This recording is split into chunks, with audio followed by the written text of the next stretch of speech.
Thank you for tuning into Spirit with me over the last season. It's been a pleasure serving you. We're going on a short break, but plan to be back with a new season.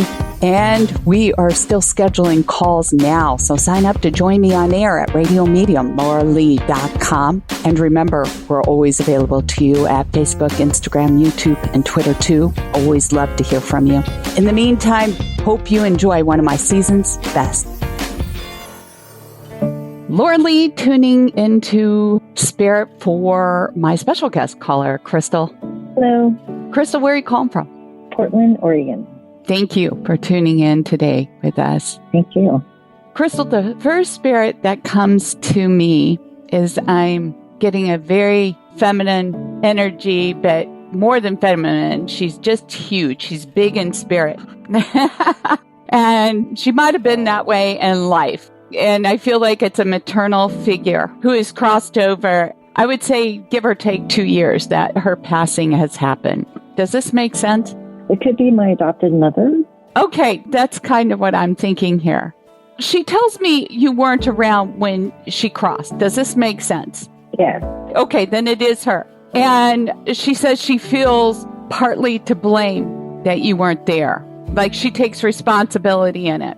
And she says a lot of that might have contributed to some harsh words that were expressed from her mouth that mothers and daughters shouldn't say to one another. Mm-hmm. That makes sense. And to her, this really saddened her, your departure and your distance at that time. It wasn't even emotional. It was also physical distance. Is that true? Yes. Like you moved very far away. Kind of, yes.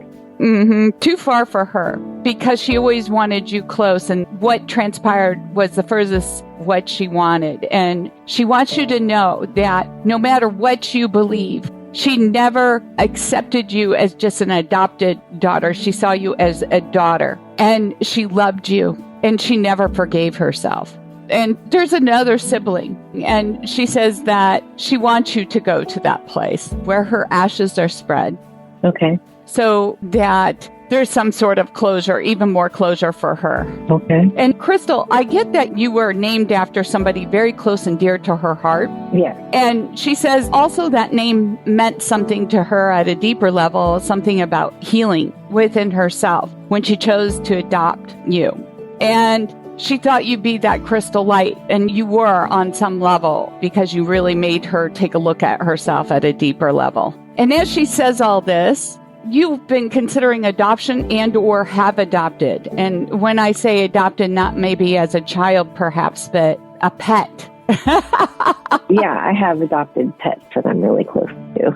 Yeah, and I just feel that she just wants to confirm this. And she also tells me, by the way, you have some other siblings out there that you might not have met yet. Okay. Right? I don't know, but that's something that came up before where she wants me to find him. Mm-hmm. She does. And the other thing, too, do you work in counseling of some sort, Crystal? I used to teach meditation. Mm-hmm. Well, she talks about you not being there during her transition, but I see you there with other people during transitions, like you're helping somebody else cross over. Yeah, I used to do hospice and visual volunteering before the pandemic. Oh, God bless. Okay, well then that's just a confirmation from her about the message. So you understand that it's not just dust in the wind. It's real from her heart.